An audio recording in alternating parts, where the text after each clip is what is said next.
Mazmur 91, dalam lindungan Allah. Orang yang duduk dalam lindungan yang maha tinggi dan bermalam dalam naungan yang maha kuasa akan berkata kepada Tuhan, tempat perlindunganku dan kubu pertahananku, Allahku yang kupercayai. Sungguh, dialah yang akan melepaskan engkau dari jerat penangkap burung, dari penyakit sampar yang busuk. Dengan kepaknya ia akan menudungi engkau, di bawah sayapnya engkau akan berlindung. Kesetiaannya ialah perisai dan pagar tembok. Engkau tak usah takut terhadap kedahsyatan malam, terhadap panah yang terbang di waktu siang, terhadap penyakit sampar yang berjalan di dalam gelap, terhadap penyakit menular yang mengamuk di waktu petang. Walau 1.000 orang rebah di sisimu dan 10.000 di sebelah kananmu, tetapi itu tidak akan menimpamu. Engkau hanya menontonnya dengan matamu sendiri dan melihat pembalasan terhadap orang-orang fasik. Sebab Tuhan ialah tempat perlindunganmu, yang maha tinggi telah kau buat tempat perteduhanmu. Malapetaka tidak akan menimpa kamu, dan tulah tidak akan mendekat kepada kemahmu. Sebab malaikat-malaikatnya akan diperintahkannya kepadamu untuk menjaga engkau di segala jalanmu. Mereka akan menatang engkau di atas tangannya, supaya kakimu jangan terantuk kepada batu. Singa dan ular tedung akan kau langkahi. Engkau akan menginjak anak singa dan ular naga. Sungguh hatinya melekat kepadaku, maka aku akan meluputkannya. Aku akan membentenginya, sebab ia mengenal namaku. Bila ia berseru kepadaku, aku akan menjawab. Aku akan menyertai dia dalam kesesakan. Aku akan meluputkannya dan memuliakannya. Dengan panjang umur akan kukenyangkan dia, dan akan kuperlihatkan kepadanya keselamatan daripadaku.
gentar, jangan gelisah hatimu.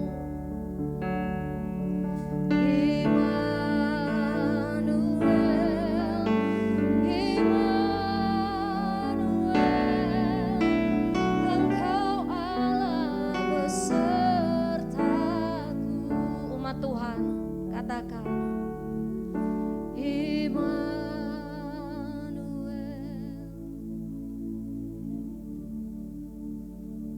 Katakan dengan segenap hatimu, kami percaya Tuhan, Engkau Allah Immanuel. Tak sedetik pun Engkau meninggalkan setiap kami. Dalam segala keadaan kami, Engkau selalu ada bersama dengan kami Tuhan. Sekali lagi umat Tuhan, katakan Immanuel.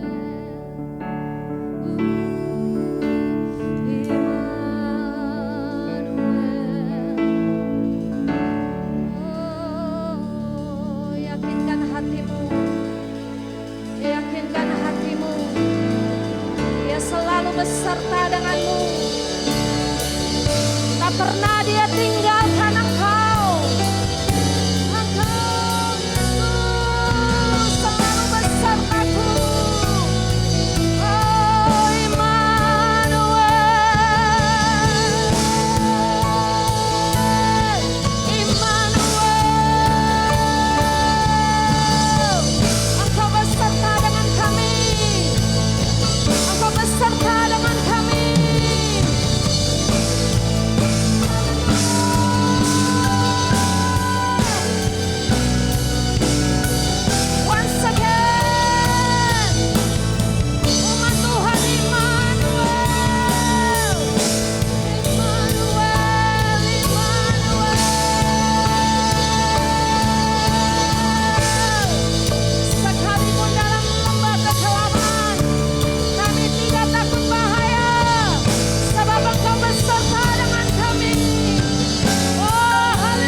Yesus Engkau ajaib, Yesus Engkau ajaib, Yesus Engkau ajaib, Engkau ajaib bagiku.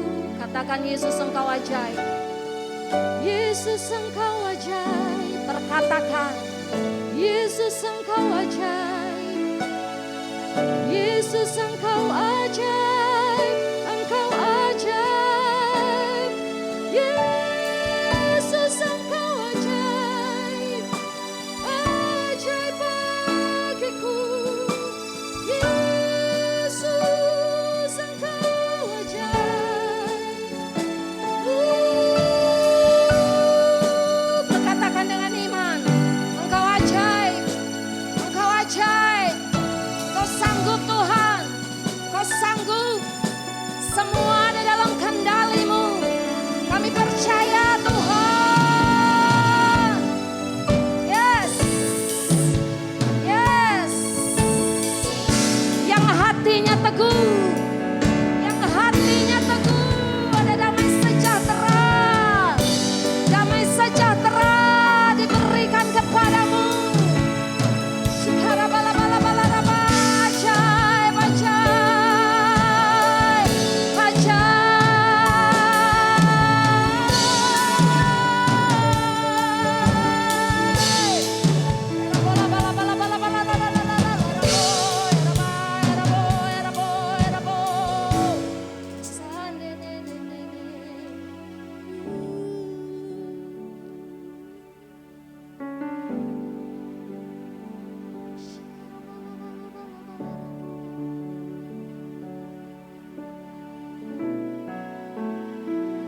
Makasih Tuhan, kami percaya Tuhan. Kami percaya kuasa-Mu tercurah saat ini sekarang ini. Di dalam segala keadaan kami Tuhan. Dunia yang tidak menjanjikan yang baik, bahkan tidak menjanjikan harapan kepada kami. Kami mau mengambil sikap percaya Tuhan. Kami mau mengambil sikap tetap menyembah-Mu di dalam segala apapun yang terjadi Tuhan Yesus. Ku tetap percaya Tuhan, ku tetap menyembah. Oh haleluya. Ku tetap percaya. Yes, sekalipun kau tidak melihat jalan di depanmu, jangan ragukan Dia. Sama-sama katakan, ku tetap menyembah. Apapun yang terjadi di dalam hidupku, tak pernah ku ragu. Katakan, ku tetap percaya. Walau ku tak melihat jalan di depanku, tak pernah ku ragu. Ku tetap menyembah apapun yang terjadi di dalam hidupku.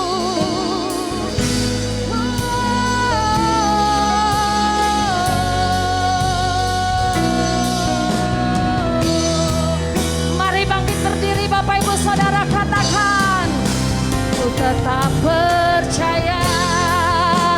Walau ku tak melihat jalan di depanku, tak pernah ku ragu.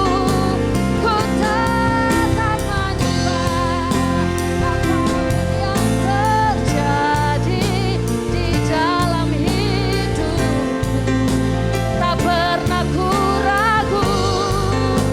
Ku tetap percaya.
percaya, tak pernah ku ragu.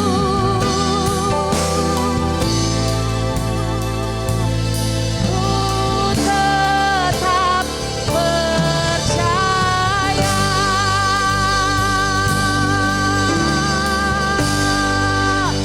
Tepuk tangan yang dahsyat buat Tuhan Yesus. Haleluya. Haleluya, haleluya, haleluya. Puji nama Tuhan. Terima kasih Tuhan Yesus. Kami percaya ya Tuhan, kemenangan akan kami raih bersama dengan Engkau ya Tuhan. Kami percaya ya Tuhan Yesus, kuasa-Mu tercurah atas setiap umat-Mu Tuhan, atas bangsa kami Tuhan Yesus Indonesia ya Tuhan.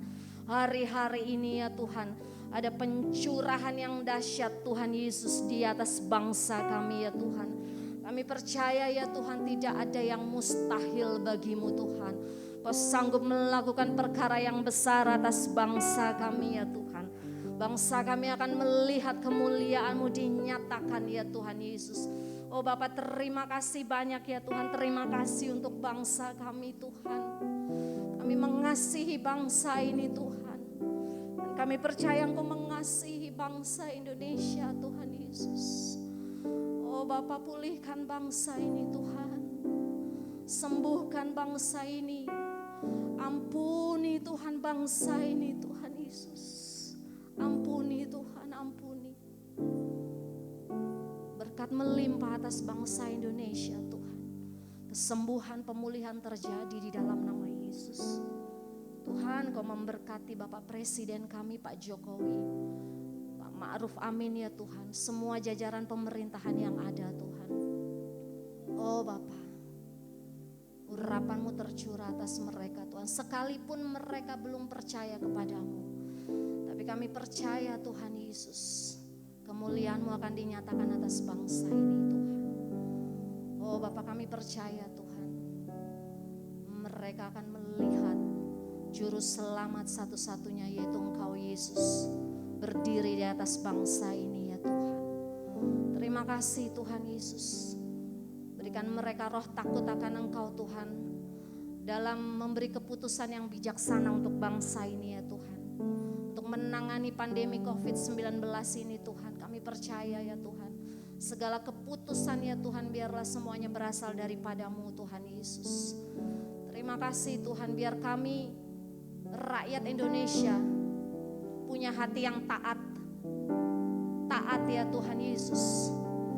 Dan kami mau terus berjalan Tuhan dalam ketaatan itu ya Tuhan, sehingga kami bisa melihat kemenangan Tuhan atas bangsa ini di saat kami taat ya Tuhan.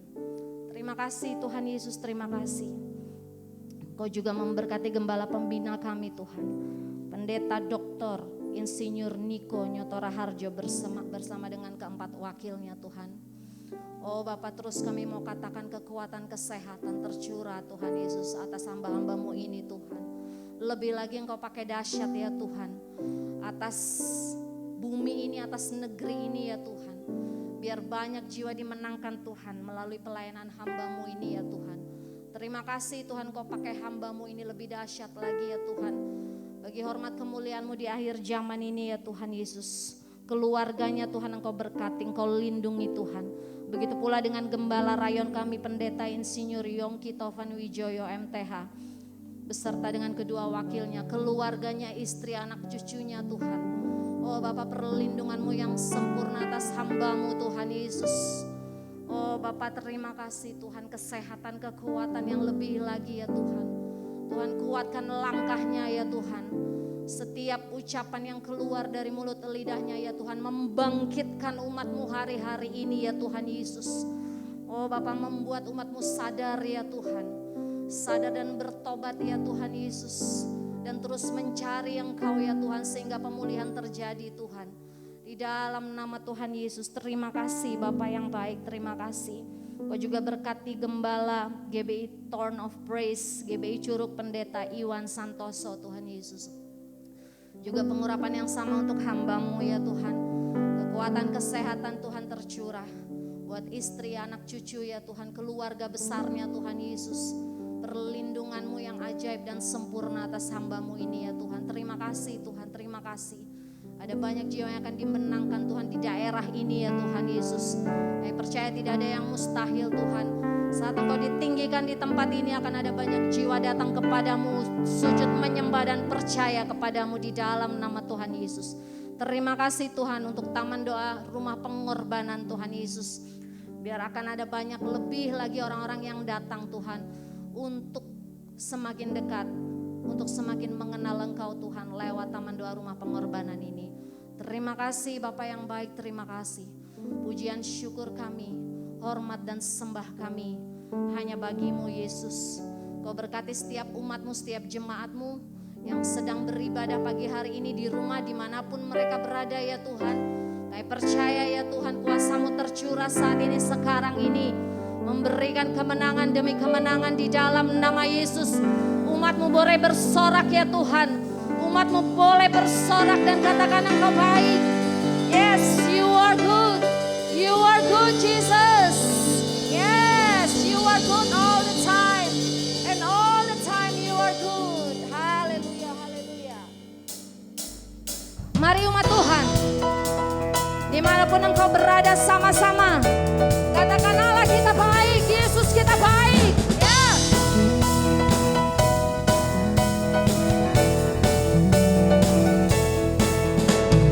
Lord, you are good and your mercy endures forever. Yes. Lord, you are good and your mercy endures forever. People from every nation and tongue, from generation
Puji nama Tuhan, dengan sikap bangkit berdiri kita akan sama-sama membacakan Pentakosta ketiga.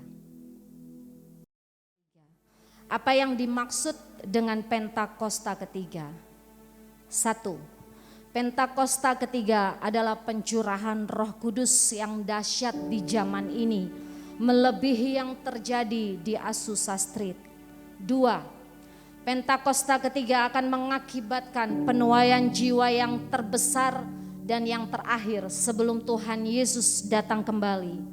3. Pentakosta ketiga akan membangkitkan generasi Yeremia, yaitu anak-anak muda yang dipenuhi Roh Kudus, cinta mati-matian kepada Tuhan Yesus, tidak kompromi terhadap dosa, dan akan bergerak untuk memenangkan jiwa. 4. Pentakosta ketiga lahir di Indonesia dan bergerak ke bangsa-bangsa. Gerakan ini dari timur ke barat dan akan kembali ke Yerusalem. 5. Pentakosta ketiga akan memberikan kuasa untuk menyelesaikan amanat agung, dan setelah itu Tuhan Yesus datang kembali. Puji Tuhan, sekarang kita akan memberikan yang terbaik buat Tuhan lewat persembahan kita. Sambil kita memberikan yang terbaik buat Tuhan Yesus, kita akan melihat beberapa pengumuman dalam sepekan. Tuhan Yesus memberkati. Shalom saudara yang dikasihi dan diberkati Tuhan. Kita mengucap syukur masih bisa bertemu. Walaupun secara online, doakan supaya ibadah offline segera berlangsung kembali. Walaupun kita beribadah secara online, tapi tidak mengurangi hadirat dan jamahan Tuhan, di mana hati saudara merindukannya. Saudaraku, ada beberapa hal yang perlu diperhatikan. Kami hadir menyediakan pelayanan online dan juga offline dengan memperhatikan protokol kesehatan yang meliputi penyerahan anak, pelayanan kedukaan, pelayanan pemberkatan pernikahan, baptisan air, dan pelayanan ucapan syukur.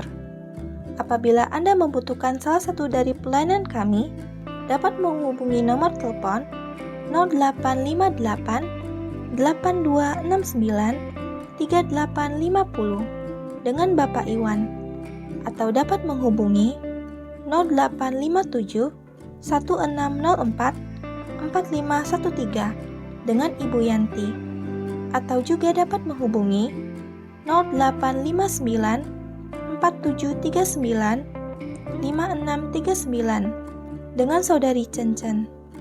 Dan untuk persembahan umum maupun persepuluhan saudaraku yang merupakan persembahan bagian dari ibadah kita, dapat memberikan persembahan tersebut pada nomor rekening yang tertera di bawah ini. BCA di nomor 3190143928 atas nama GBI Curug.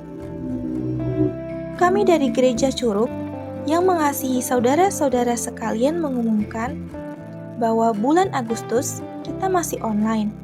Doakan supaya bulan September sudah bisa offline dan juga online untuk seterusnya. GBI Curug akan berbagi kasih di tengah-tengah pandemi dengan membagikan sembako untuk yang sudah didata, juga lingkungan. Akan dibagikan di pertengahan Agustus sebelum 17 Agustus dalam menyambut Hari Kemerdekaan Indonesia. Demikianlah pengumuman yang dapat kami sampaikan. Atas perhatiannya kami ucapkan terima kasih. Tuhan Yesus memberkati.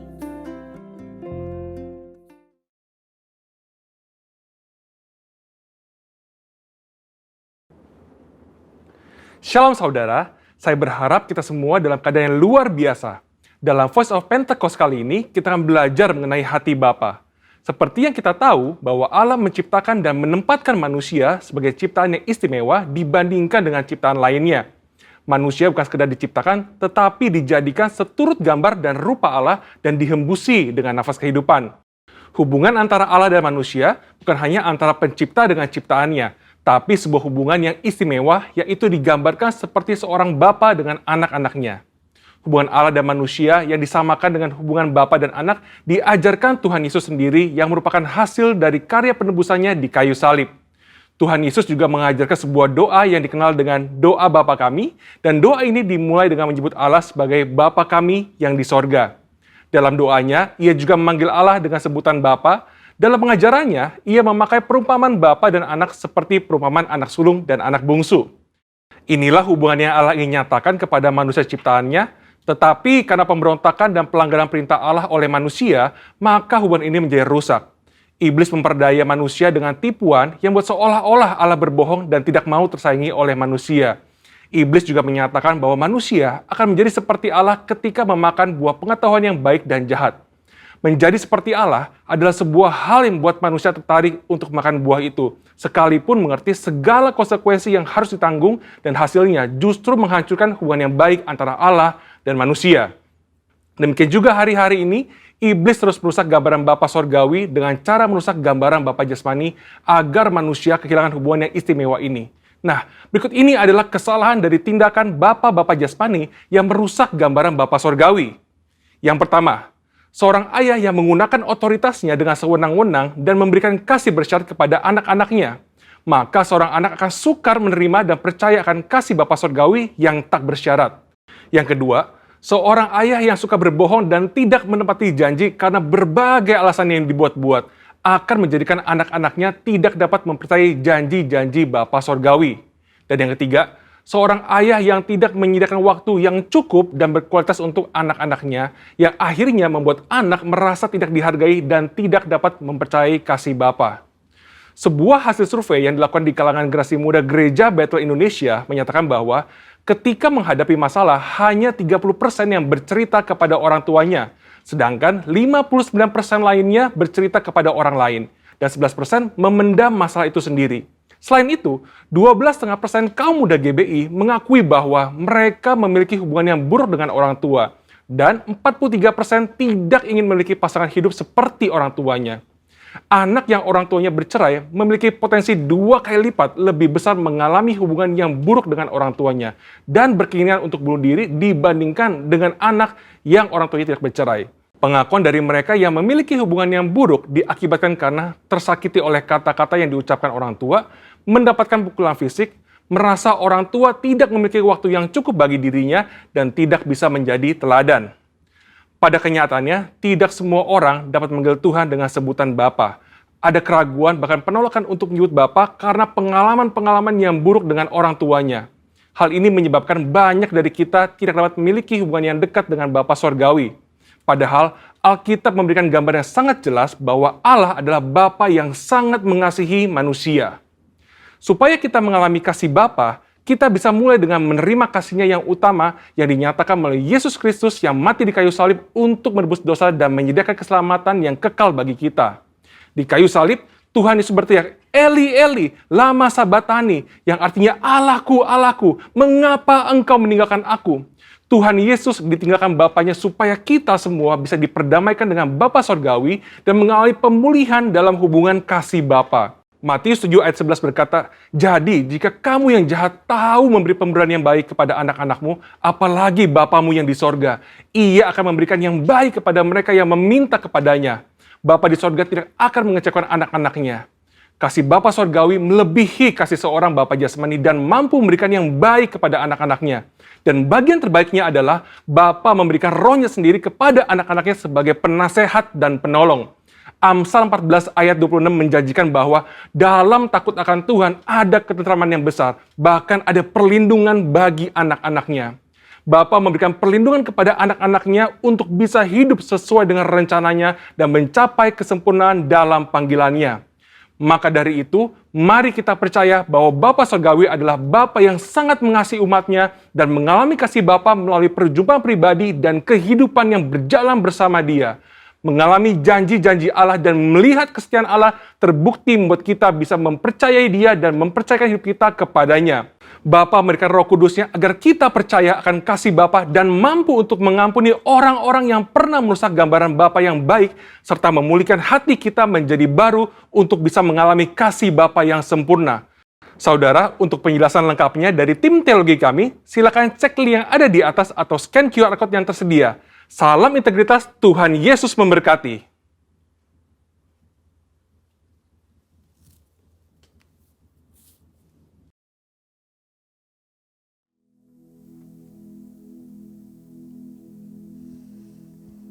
Kau penyelamatku, Kau kekuatanku, bagiku Kaulah yang terindah, pribadi yang sempurna. Kau pelindungku, kami aman bersamamu, amanku bersamamu. Bagiku Kaulah segalanya, Tuhanku yang sempurna. Yesus, aku di tangan-Mu. Yesus, aku di hati-Mu. Yesus, Dia Immanuel,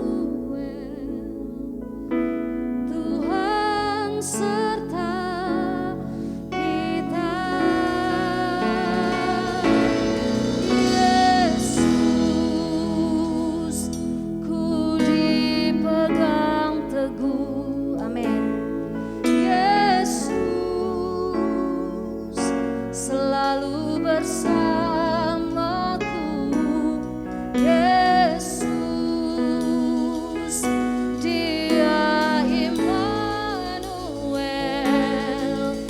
Tuhan serta kita. Yesus, Yesus, aku di tangan-Mu. Yesus, Yesus, aku di hati-Mu. Yesus, Dia Immanuel, Tuhan serta kita. Yesus, ku dipegang teguh. Yesus selalu bersamaku. Yesus, Dia Immanuel, Tuhan serta kita. Mari Bapak Ibu Saudara, kita bangkit berdiri, katakan, Yesus, aku di tangan-Mu. Yesus, aku di hati-Mu. Yesus, Dia Immanuel, Tuhan serta kita.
beserta denganmu. Haleluya. Puji nama Tuhan, Shalom GBI Curug, Shalom GBI House of Throne. Terima kasih kepada Ko Iwan, terima kasih kepada Cianti dan seluruh keluarga besar GBI of Throne dan juga GBI Curug, di mana kita hari ini bisa beribadah bersama-sama. Hari ini kita akan membahas satu tema, yaitu adalah segala yang kuperlukan. Ya, saya yakin dunia tidak bisa menyediakan yang kita perlukan. Hanya Bapa di sorga. Karena Bapa artinya adalah source, Bapa artinya adalah sumber, dialah sumber segala sesuatunya. Yuk kita berdoa. Bapa, terima kasih untuk hari ini. Kami bersyukur untuk rahmat, kasih dan anugerah-Mu. Engkau menyediakan yang kami perlukan menurut kekayaan dan kemuliaan dalam Kristus Yesus. Dan semua ada di dalam firman-Mu. Kami siap belajar akan Engkau dan diberkati, sama-sama yang siap. Kita katakan amin. Persediaan makanan yang terbaik yang Tuhan sediakan bagi kita hari ini dari Lukas pasal yang ke-15. Lukas 15 ada 3 perikop yang diperhatikan oleh Lembaga Alkitab Indonesia. Tetapi tema daripada Lukas pasal yang ke-15 sama. Benang merahnya jelas, yaitu menemukan yang terhilang. Perikop yang paling pertama yaitu adalah perumpamaan tentang domba yang hilang. Sedangkan perikop yang kedua adalah perumpamaan tentang dirham yang hilang. Perikop yang ketiga yang jauh lebih populer, yang jauh lebih terkenal, yaitu adalah perumpamaan tentang anak yang hilang. Saya senang dengan note daripada LAI. Bukan anak bungsu yang hilang, karena semua kita tahu, ya benar, yang bungsu hilang di luar. Tapi yang sulung sekalipun juga hilang di dalam. Nah, ketika itu si bungsu berkata di awal daripada perikop ini, bahwa dia memintakan sesuatu yang aneh sebetulnya. Yaitu adalah warisan, padahal bapaknya masih hidup. Saya tidak akan membahas yang rasanya sering kali saya bahas, bagaimana proses si anak ini memintakan warisan yang bukan haknya. Bagaimana kurang ajar daripada si anak ini. Tetapi yang saya ingin bahas langsung ke ayat yang ke-17. Saya melihat ada beberapa poin yang sangat luar biasa. Sampai dengan ayat yang ke-32. Tetapi saya akan tuntun Anda dari satu ayat ke ayat yang lain. Demikian firman Tuhan. Lalu ia menyadari keadaannya. Ayat yang ke-17 berkata demikian. Katanya, jadi dia berkata-kata, dia berbicara. Tapi semua kita mengerti, ketika kita berkata-kata bukannya verbal, tapi juga non-verbal. Kita berkata-kata bukan hanya yang terucap, maupun juga yang tidak terucap. Dan ketika itu posisi daripada si bungsu jelas ada di kandang babi. Tentunya ketika dia berkata-kata, dia tidak berkata-kata dengan babi. Dia berkata apa? Betapa banyaknya orang upahan Bapakku yang berlimpah-limpah makanannya, tapi aku di sini mati kelaparan. Aku akan bangkit dan pergi kepada Bapakku dan berkata kepadanya, Bapa, aku telah berdosa terhadap sorga dan terhadap Bapa. Saya sengaja membuat slide untuk Anda. Dan slide-nya saya berkata bahwa pemulihan, kesembuhan, kebangkitan dapat dimulai dari dalam diri sendiri. Ini adalah self-counseling. Ini adalah self-restoration. Ini adalah self-healing. Atau dikenal dalam bahasa psikologi, yaitu adalah self-talk. Yang mana jelas posisi daripada si bungsu ketika itu ada di kandang babi dalam titik yang terendah. Dia sadar akan keadaannya. Dan ketika dia sadar akan keadaannya, dia berkata-kata dengan dirinya. Dia mulai self-counseling. Dia mulai self-healing. Bahkan dia mulai self-restoration. Yang mana saya yakin bahwa pemulihan, kesembuhan, terobosan, kemenangan, itu mulai dari dalam hidup kita. Karena semua kita tahu Tuhan kita bukan Tuhan yang jauh. Tuhan kita bukan Tuhan yang di sana tapi di sini. Tuhan kita bukan hanya sekedar Tuhan yang ada di atas tahta, tapi dia Immanuel, ada di dalam hidup kita. Dan ketahuilah ketika kita sedang berkata-kata yang non-verbal, yang mana dikenal yaitu adalah self-talk. Menurut saya itu adalah self-healing. Itu adalah self-restoration. Itu adalah self-motivation untuk kita. Nah itulah yang dilakukan si bungsu. Dan akhirnya semua kita tahu bahwa ketika dia selesai berkata-kata dengan dirinya, dia bangkit dan kembali kepada Bapa. Nah saudaraku, ini sesuatu yang indah. Karena saya pelajari, penelitian mengatakan seseorang berbicara dengan dirinya sendiri itu minimal 20.000 kali per hari. Maksimal dalam keadaan panik, ketika Anda mendengar sesuatu yang tidak Anda harapkan terjadi. Mungkin dari dokter Anda, mungkin dari teman Anda, mungkin dari teman kantor Anda, mungkin dari teman pelayanan Anda. Ada sesuatu yang tidak Anda duga. Anda terima informasi ketika dalam keadaan panik. Kita bisa self-talk 60.000 kali. Langsung berlipat kali ganda. Nah penelitian mengatakan dari minimal 20.000 kali, ternyata seseorang berkata self-talk 5% yang disadari, 95% tidak disadari. Tetapi penelitian mengerikan menyatakan bahwa dari 20.000 kali ketika seseorang berbicara dengan dirinya sendiri. Karena ketahuilah yang paling sering berkata-kata dengan diri kita adalah diri kita sendiri. Yang paling sering berdialog dengan diri kita adalah diri kita sendiri. Saudaraku, ternyata penelitian mengatakan hanya 20% yang konstruktif. Hanya 20% yang positif. Hanya 20% yang membangun.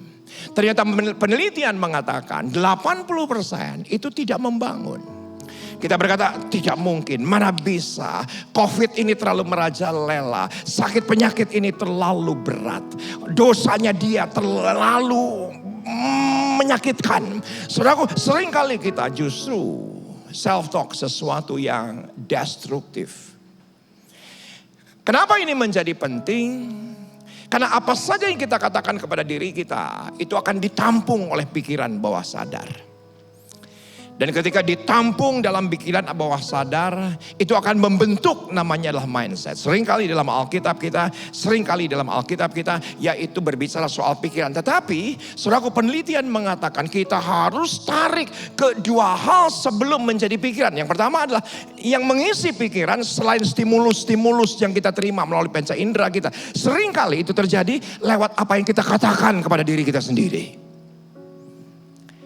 Yang mana setelah jadi pikiran itu pastinya akan jadi tindakan. Dan setelah tindakan itu akan menjadi sebuah habit atau kebiasaan. Dan akhirnya itu akan jadi iman. Dan ternyata itulah yang terjadi pada si bungsu ketika itu. Dia self-talk dan ketahuilah Tuhan kita bukan Tuhan yang di sana tapi di sini. Saya sering kali berkata maaf, Tuhan kita bukan sejauh doa. Tapi Tuhan kita sedekat nafas kita. Sekarang chat, Tuhanku sedekat nafasku. Sekarang live chat, ketik bahwa Tuhanku sedekat doaku. Kalau sejauh berarti masih ada jarak. Kalau dekat, dia Immanuel ada di dalam kehidupan kita. Saya lanjutkan. Ayat 19, aku tidak layak disebutkan anak Bapa. Jadikanlah aku sebagai salah seorang upahan Bapa. Saudaraku, dia tahu prinsip. Asal ada dalam hadirat Bapa, segalanya yang diperlukan semua tersedia. Katakan amin. Ada beberapa waktu yang lalu ada penglihatan dari seorang Korea, di mana dikatakan bahwa sorga itu ada yang seperti kandang ayam. Ada yang seperti RS, seperti RSS, seperti istana. Dia berkata itu kita harus pilih yang istana, jangan kandang ayam. Tapi menurut ayat ini, upahan Bapa saja tidak apa-apa. Selama dalam hadirat Tuhan, semua Tuhan sediakan. Walaupun cuma upahan sekalipun. Ketika kita masuk dalam lingkaran Bapa, semua yang kita perlukan Tuhan sediakan. Walaupun hanya upahan, kata anak yang terhilang ini. Ayat yang ke-20, maka bangkitlah ia dan pergi kepada bapaknya. Perhatikan ini indah. Ketika ia masih jauh, ayahnya telah melihatnya. Jadi, saudaraku, ketika masih jauh sudah dilihatnya. Jadi setiap hari Bapak senantiasa ada di pintu gerbang, ada di teras, atau sekarang. Tetapi pada zaman itu mungkin di pintu gerbang dia sekali-kali dia terus lihat, sekali-kali dia keluar dari kamar, sekali-kali dia keluar dari ruang keluarganya hanya untuk melihat dari jauh apakah anaknya terhilang. Itu kembali. Tapi ayatnya dengan jelas berkata ketika ia masih jauh ayahnya telah melihatnya. Nah ini penting. Lalu tergeraklah hatinya oleh belas kasihan. Saudaraku perhatikan, yang lari bukan anaknya, tapi yang lari adalah Bapa. Ayatnya dengan jelas berkata demikian. Ayah itu berlari dan mendapatkan dia, lalu merangkul dan mencium dia. Saudaraku, kasih Bapa melebihi setiap sudut pandang, pikiran dan perasaan manusia. Saudara, ada dua kata yang hidup di hari terakhir, yaitu persepsi dan perspektif. Perhatikan, agak mirip persepsi dan perspektif. Apa itu persepsi? Persepsi adalah keputusan, kesimpulan yang kita ambil berdasarkan stimulus-stimulus yang masuk. Berdasarkan keadaan, berdasarkan situasi, berdasarkan kondisi. Dan ketika stimulus-stimulus itu masuk dalam diri kita, maka lahirlah persepsi. Dan semua kita tahu persepsi satu orang dengan yang lain bisa berbeda. Dari sini saudaraku, saya bisa mengerti kenapa banyaknya denominasi. Dari sini saudaraku, saya bisa mengerti kenapa banyaknya yang namanya aliran-aliran. Karena itu adalah persepsi. Tapi perspektif itu berbeda. Perspektif itu adalah gambaran utuh daripada sebuah kondisi. Bukan berdasarkan keadaan, bukan berdasarkan stimulus, bukan sekedar apa yang masuk dalam diri. Tapi perspektif itu adalah sebuah gambar besar. Dan gambaran besar bagi Anda dan saya adalah bahwa Bapa itu kasih. Katakan amin. Jangan kita melihat kasih Bapa berdasarkan persepsi. Kalau berdasarkan persepsi, kita akan melihat kasih Bapa apakah terrefleksi dengan keadaan kita hari ini. Oh, keadaan saya tidak terlalu baik, saya sedang isolasi mandiri. Keadaan saya tidak terlalu baik, toko tidak bisa buka, kondisi saya tidak baik, saya tidak bisa bayar hutang kepada vendor-vendor saya. Saudaraku, sering kali kalau yang namanya persepsi, kita melihat kasih Tuhan berdasarkan keadaan. Saudaraku, kita harus melihat kasih Bapa berdasarkan perspektif. Yaitu adalah gambaran yang penuh akan kasihnya. Dan kasih Tuhan melebihi sudut pandang, persepsi manusia. Katakan amin. Ayat yang ke-21, kata anak itu kepadanya, Bapa, aku telah berdosa terhadap sorga dan terhadap Bapa. Aku tidak layak lagi disebutkan anak Bapa. Nah, ini adalah persepsi. Aku tidak layak. Aku orang berdosa.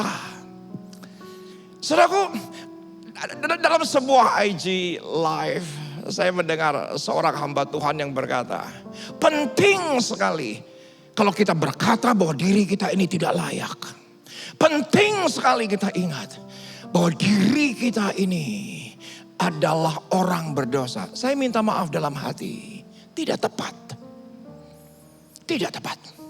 Yang benar adalah kita dilayakan. Yang benar adalah kita dibenarkan. Yang benar adalah bahwa kita disucikan. Nah, gambaran manusia seringkali melompat jump to conclusion. Karena persepsi tadi, jump to conclusion, saya orang berdosa. Saya tidak mungkin bangkit. Saya orang bersalah. Dan itu yang terjadi pada orang yang self-talk 80% destruktif. Saya berdoa. bahwa Anda dan saya punya sudut pandang kerajaan Allah. Karena sudut pandang perjanjian lama membuat orang percaya berpikir hitam putih. Saudara, sudut pandang manusia oleh karena perjanjian lama, sudut pandangnya selalu hitam dan putih. Oh, kamu berdosa. Oh, kamu karena kamu diberkati karena kamu layak, karena kamu sudah melakukan A, B, dan D. Saudaraku, kita mengalami anugerah bukan karena kebaikan kita, bukan karena ketaatan kita, semua karena kasih karunia. Harus diingat itu. Harus diingat itu. Jangan kita bawa dalam kehidupan kita pandangan perjanjian lama. Mengerikan perkawinan kita. Mengerikan pelayanan kita. Benar, salah, benar dan salah. Akhirnya kita akan hakimi diri kita sendiri. Kita hukum diri kita sendiri. Kita jump to conclusion. Kita langsung melompat kepada konklusi akhir bahwa saya orang bersalah. Itulah yang dikatakan oleh si bungsu. Dan seringkali itulah yang membuat kita tidak maksimal mendapatkan segala yang kita perlukan dari Bapa. Kenapa? Karena kita selalu berpikir hitam dan putih. Saya berdoa kita mulai dari self-talk kita, bukan hitam putih. Bahwa di atas pelanggaranku ada kasih karunia. Di atas kesalahanku tetap ada anugerah. Di atas daripada ketidakmampuanku tetap ada kuasa yang datang dari tempat yang maha tinggi. Ini penting. Ini sangat penting. Ketika beberapa minggu yang lalu, di awal daripada bulan Juni, memasuki akhir Juni, istri saya direpotkan. Karena dia mendapati si A sakit, si B sakit, si C sakit, sampai pada sebuah titik istri saya hubungin beberapa orang. Dia kumpulkan vitamin A, vitamin B, vitamin C, vitamin D, vitamin E. Dan saudaraku, dia bukan hanya sekedar berikan itu yang namanya vitamin-vitamin, tapi kepada orang-orang yang jemaat-jemaat yang sakit, antivirus, semua diberikan. Keadaan kamu gimana? Sampai ke buah-buahan harian juga disediakan. Dan apa yang terjadi? Ternyata tanggal 10 Juli, maaf. Tiba-tiba anak saya, Keisha, dia kalau bahasa Sundana gogoleran. Naon gogoleran teh? Tidur-tiduran di sebelahku. Dan dia berkata, aku pilek nih. Tapi menjelang siang kok pileknya tambah mengganggu aktivitasnya. Akhirnya sore kita ke dokter internis langganan keluarga. Singkat saja, tanggal 11 didapati Keisha COVID-19. Didapati bahwa Keisha COVID-19.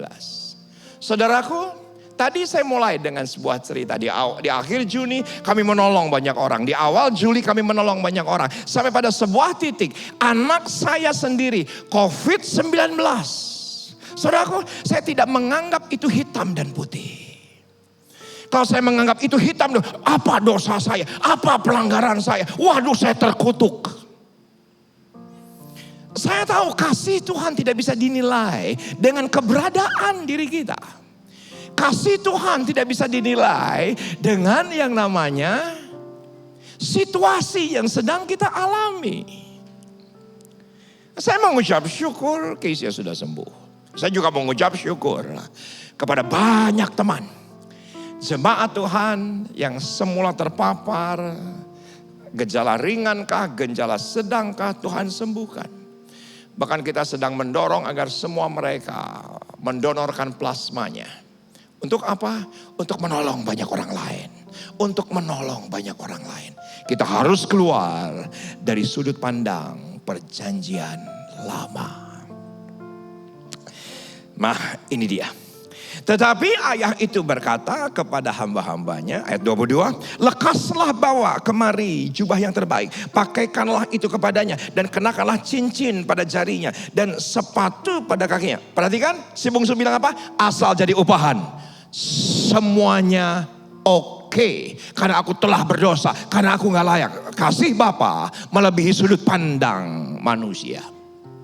Kasih Tuhan melebihi persepsi daripada manusia. Apa yang dia berikan? Jubah. Apa itu jubah?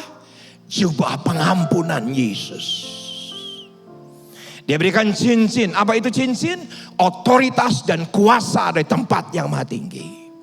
Bahkan lebih daripada segalanya, perhatikan, juga diberikan sepatu. Apa itu sepatu? Yaitu adalah kaki untuk memberitakan Injil, untuk melayani, diperlengkapi dengan kuasa. Ayat yang ke-23, dan ambillah anak lembu tambun itu, sembelihlah dia, dan marilah kita makan dan bersuka cita. Saudaraku, Tuhan kita bukan Tuhan hitam putih. Manusia selalu hitam putih. Ketika sesuatu yang tidak diinginkan terjadi, wah saya karena dikutuk Tuhan.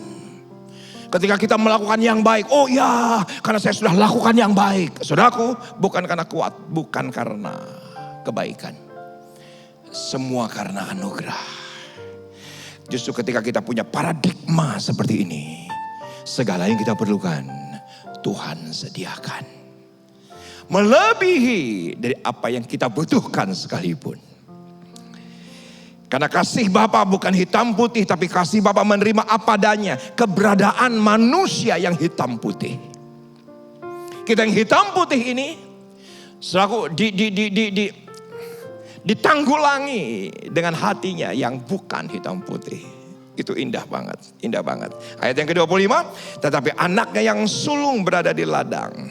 Dan ketika ia pulang dan dekat ke rumah, ia mendengar bunyi seruling dan nyanyian tari-tarian. Lalu ia memanggil salah seorang hamba dan bertanya kepadanya, apa arti semuanya itu? Jawab hamba itu, adikmu telah kembali dan ayahmu telah menyembelih anak lembu tambun karena ia mendapatkan kembali dengan sehat. Yuk sama-sama yang di rumah, dimanapun Anda berada, yuk sama-sama kita baca ayat 28, demikian firman Tuhan. Maka marahlah anak sulung itu dan ia tidak mau masuk, lalu ayahnya keluar dan berbicara dengan dia. Sudut pandang hitam putih cenderung melihat segala sesuatu dari sisi negatif, padahal dalam peristiwa yang positif sekalipun.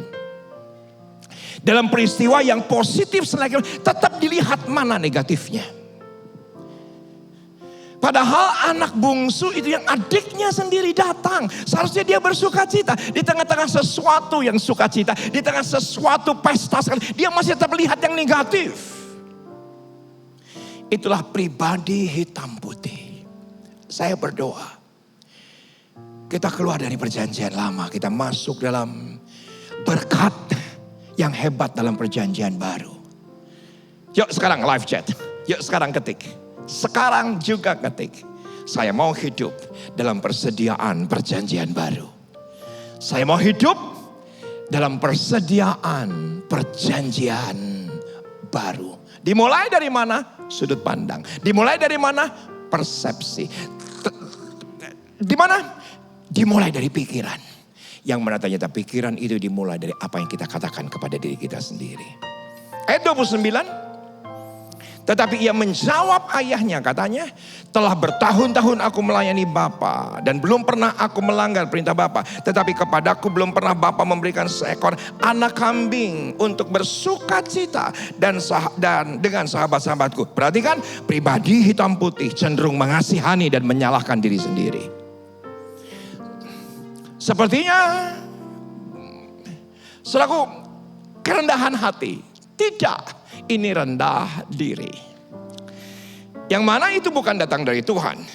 Selalu cenderung mengasihani diri sendiri, menyalahkan diri sendiri. Tadi saya berkata kepada Anda di awal khotbah ini, saya mengucap syukur kepada Lembaga Alkitab Indonesia tidak menuliskan perumpamaan tentang anak bungsu yang hilang. Karena yang sulung juga hilang, tapi hilang di dalam. Tapi pribadi hitam putih selalu menyalahkan diri sendiri, mengasihani diri sendiri. Ayat 30, tapi baru saja datang anak bapa yang telah memboroskan harta kekayaan bapa bersama-sama dengan pelacur-pelacur. Maka bapa menyembelih anak lembu tambun itu untuk dia. Pribadi hitam putih cenderung membesar-besarkan masalah dan memberikan penilaian negatif. Selalu over generalizing. Selalu over generalizing, semua digeneralisasi, semua dibesar-besarkan. Terkadang yang dibesar-besarkan itu dari peristiwa yang cuman satu kali. Dari kesalahan yang minimal. Tapi karena dibesar-besarkan apa yang terjadi? Itulah pribadi hitam putih. Itulah virus yang ada dalam pikiran. Itulah bakteri yang dalam pikiran. Yang saya tahu persis, virus itu harus pergi oleh karena kasih Bapa jauh lebih besar daripada apapun. Ayat 31, ketika ayahnya kepadanya, anakku, engkau selalu bersama-sama dengan aku, indah sekali. Dan segala kepunyaanku adalah kepunyaanmu. Kita patut bersuka cita dan bergembira karena adikmu telah mati. Dan menjadi hidup kembali, ia telah hilang dan didapat kembali. Di atas semua tindakan, perasaan dan pikiran manusia yang berdosa. Tuhan kita yang terakhir suka dengan pertobatan yang sejati. Karena saya banyak mendapati pertobatannya karena keadaan. Pertobatannya karena situasi. Pertobatannya itu karena udah kepentok. Saudaraku, itu bukan pertobatan yang sejati. Yang sejati adalah yang dari dalam. Bukan karena keadaan, tapi aku mau kembali kepada Bapa. Bukan karena situasi, tapi aku mau kembali kepada Bapa. Walaupun ya benar, kondisi ketika dia ada di kandang babi itu menjadi pemicu. Ya benar, Tuhan izinkan itu terjadi. Walaupun itu pun adalah pilihan daripada si bungsu. Tapi pada akhirnya sesuatu yang dari dalam si bungsu. Karena saya tidak mendapati setelah cerita ini si bungsu kembali kepada kubangan babi. Karena ada banyak orang yang pulang pergi ke kubangan babi. Pertobatan sejati itu yang Tuhan inginkan. Maka apa yang kita perlukan Tuhan sediakan. Hadiratnya, kesembuhannya, keselamatannya datang daripadanya. Kita bersyukur hari ini. Tuhan bentangkan Lukas 15 luar biasa. Firman Tuhan telah dibentangkan sangat luar biasa. Lukas pasal yang ke-15. Yang kita pelajari hari ini dari ayat yang ke-17 hingga dengan ayat yang ke-32. Sungguh semua yang kita perlukan ada pada firman Tuhan yang telah kita dengar hari ini. Tuhan kita bukan Tuhan yang hitam putih, tapi Dia Tuhan yang kasihnya di atas segalanya. Jangan pernah melihat Tuhan ketika Anda melihat keberadaan diri kita. Jangan pernah sekali-kali menilai Tuhan. Karena penilaian kita dari apa yang kita alami, dari apa yang kita rasakan, dari apa yang terjadi dengan kehidupan kita. Kasih Tuhan di atas segala-galanya. Ya, yuk kita akan berdoa dan kita akan pujikan sebuah pujian indah. Kita pujikan bersama-sama. Puji nama Tuhan. Syadabakanama. Kasih yang sempurna telah ku terima darimu. Bukan karena kebaikanku, hanya oleh kasih karuniamu. Kau pulihkan aku, layakkanku untuk dapat memanggilmu Bapa. Kau beri yang ku pinta saat ku mencari, ku mendapatkan. Ku ketuk pintumu dan kau bukakan. Sebab kau Bapakku, Bapa yang kekal.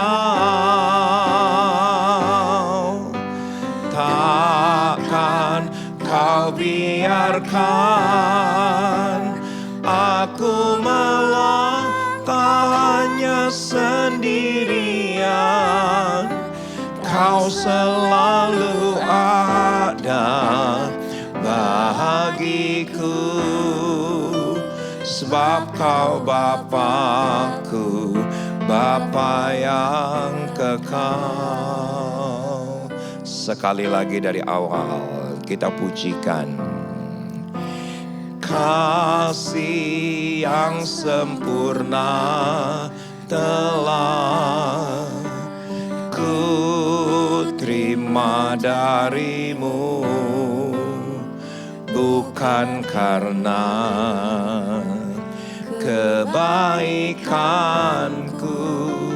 hanya oleh kasih karuniamu.